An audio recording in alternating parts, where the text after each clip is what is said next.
Bonjour tout le monde, j'espère que vous allez bien. Un petit décor un peu différent aujourd'hui. Je suis à la maison pour vous présenter ma capsule pour le mois de juin, qui sera d'ailleurs la dernière capsule pour cette année scolaire ensemble. Ce mois-ci, je décide de vous parler de Premières Nations. Donc, on va aborder 3 catégories ensemble. Je vais vous présenter des ouvrages avec lesquels vous allez pouvoir aborder le fameux jour du chandail orange, les pensionnats, donc les pensionnats indiens dans le Canada. Ensuite, j'ai 2 ouvrages que je vais vous présenter pour lesquels on va pouvoir aborder plus le côté du statut de la femme chez les Autochtones. Et j'ai aussi 2 ouvrages à vous présenter plus culture des Premières Nations. Donc, je vais y aller sans plus tarder. Il y a un petit peu moins d'ouvrages que mon habitude. J'ai fait plein de belles découvertes par contre ce mois-ci et la plupart sont des nouveautés pour moi. Donc, il y aura aussi un peu moins d'exploitation pédagogique que je vais pouvoir vous présenter étant donné que je n'ai pas nécessairement encore eu la chance de tous les utiliser en classe, mais j'espère quand même pouvoir vous faire découvrir des petites pépites d'or ici aujourd'hui dans ma vidéo. Alors on va y aller sans plus tarder, on va commencer par ce tout petit album ici, Le chandail orange de Phyllis. C'est un album vraiment très simple, très court à lire que j'exploiterai pour amorcer le sujet, donc pour débuter le sujet et étant donné que la journée de réconciliation, c'est le 30 septembre, ben je suis un peu en retard pour ce groupe-ci, mais le mois de juin, c'est un mois dans lequel on va parler des Autochtones, des Premières Nations, et il n'est jamais trop tard pour en parler, donc je vais pouvoir aborder le sujet des pensionnats indiens en commençant par cet album-là, et puis l'année prochaine, ben quand ils seront rendus au 30 septembre en secondaire 1, ben ils pourront fièrement porter le chandail orange et ils sauront pourquoi ils le font. Pour les pensionnats indiens, j'ai ici 2 albums. Alors, on a d'abord Quand j'avais 8 ans et ensuite Où est ma fille?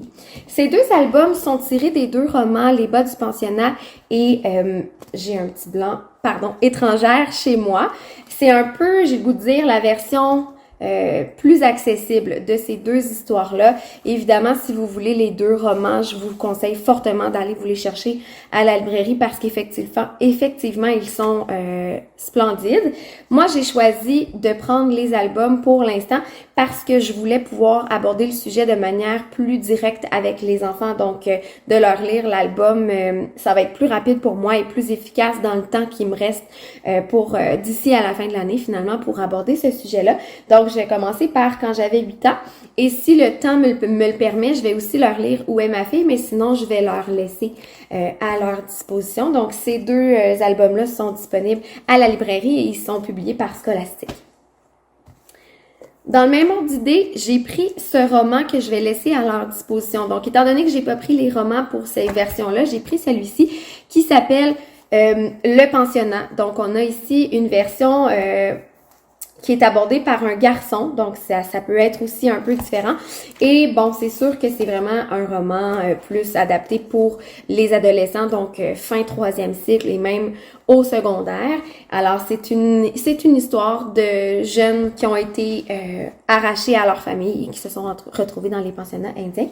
Et puis, finalement, j'ai Je ne suis pas un numéro qui est aussi malheureusement un livre qui parle du même sujet, donc les pensionnats indiens au Canada, et c'est un bel album toujours chez Scholastic qui va aborder quand même assez de façon assez juste la réalité des enfants dans les pensionnats. Donc, Je ne suis pas un numéro, c'est vraiment bien pour illustrer tout ce qu'ils ont eu à subir parce qu'on voulait effacer leur culture pour leur enseigner la culture catholique des Blancs d'Europe qui avaient colonisé finalement les terres ici au Canada. Ensuite, une fois qu'on a abordé ce sujet-là des pensionnats, je vais aussi traiter du statut de la femme parce que c'est un sujet qu'on traite vraiment beaucoup en univers social tout au long des époques, là, entre 1905 et 1980 et jusqu'à de nos jours. On va vraiment parler de l'évolution du statut de la femme. Donc, je trouve que c'est un parallèle super intéressant à faire parce que malheureusement, chez les Autochtones, il y a énormément d'inégalités encore à ce jour et on a des statistiques très alarmantes qui démontrent à quel point les jeunes filles et femmes autochtones sont comment je pourrais dire ça, sont moins bien valorisés. Parce que, bon, il y a beaucoup de disparitions, il y a beaucoup de maltraitances qui sont faites aux femmes dans nos communautés autochtones. Alors, on a ici Sans ni Mama, et qui est un album, dans le fond, qui est une histoire illustrée comme ça, qui est vraiment magnifique. Et j'ai un documentaire qui fait partie d'une série. Moi, j'ai choisi celui-là, mais il y en a vraiment beaucoup plus. La série, c'est La vie autochtone au Canada, au passé, au présent et au futur. Et ce documentaire-là, c'est la disparition et l'exploitation des femmes et des filles autochtones. Donc, comme je vous disais, je veux vraiment pouvoir aborder le sujet et je veux le faire de manière adéquate. Donc, je trouvais intéressant d'avoir vraiment un documentaire qui allait pouvoir me guider et aussi qui allait être très intéressant pour les élèves pour qu'ils puissent avoir un œil, qu'ils puissent avoir un peu de connaissance sur le statut des femmes autochtones. Donc, malheureusement, c'est un sujet bien réel et encore bien de nos jours, donc je trouve très important d'en parler avec mes élèves. Maintenant, j'ai déjà les 2 derniers ouvrages, comme je vous disais, j'en avais un petit peu moins ce mois-ci. C'est très intéressant de parler aussi des cultures autochtones et pas nécessairement juste d'aborder les sujets plus tristes et plus noirs de leur réalité. Malheureusement, c'est très présent et encore aujourd'hui, il faut encore plus que jamais en parler. Mais je trouve ça intéressant aussi de présenter aux enfants l'autre côté, le beau côté de ces belles cultures-là. Et entre autres, on peut réussir à le faire en trouvant des recueils ou des romans qui sont aussi des belles histoires autochtones. Donc, on a ici Yawendara et la forêt des têtes coupées. Donc, c'est une belle histoire, style roman, j'ai envie de vous dire, là, 5e année, lecteur quand même avancé, 6e année, qui va pouvoir être intéressant, qui va justement aborder d'autres sujets, mais dans une essence autochtone. Donc, ici, c'est les éditions Année Norak, donc ça peut être très intéressant aussi d'ouvrir les horizons des enfants, d'avoir des recueils de légendes aussi, puis d'autres documentaires sur les différentes communautés autochtones, les différentes cultures qu'ils ont chacun et chacune.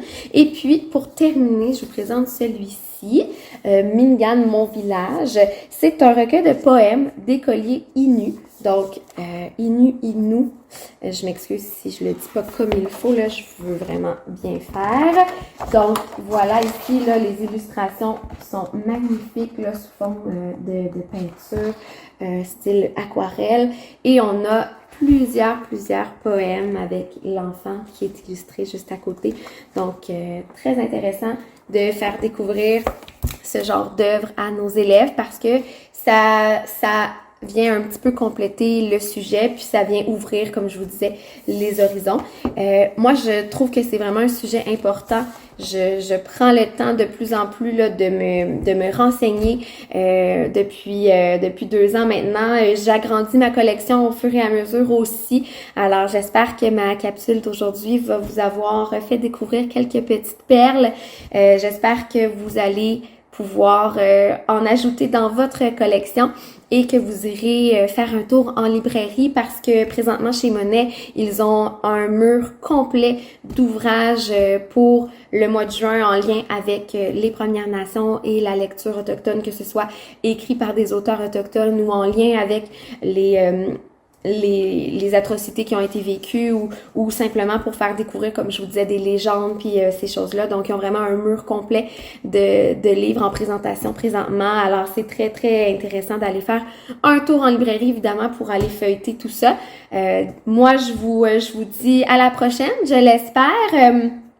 Je ne sais pas si on va se revoir pendant l'été, mais j'espère bien vous revoir pour d'autres capsules, qui sait, l'année prochaine. Mais d'ici là, je vous remercie si vous avez regardé mes capsules précédentes et je vous remercie d'encourager la librairie Monet, qui est de loin ma librairie préférée, qui a la plus belle et la plus grande section jeunesse. Et pour en avoir visité beaucoup des librairies, là, je vous le confirme, si vous n'y êtes pas déjà allé encore, allez faire un tour. Et sinon, Vraiment un gros merci pour tout votre support pendant cette aventure cette année de capsules. Et puis moi, j'espère que à travers tout ça, je vous ai fait découvrir des beaux ouvrages et que vous avez garni votre bibliothèque et celle de vos élèves. En tout cas, je vous dis sur ce une bonne fin de journée et j'espère vous revoir bientôt. Et puis voilà, je vous souhaite une très belle année scolaire et une fin d'année scolaire tout en couleur la plus positive possible. Voilà! On se revoit bientôt, j'espère. Au revoir!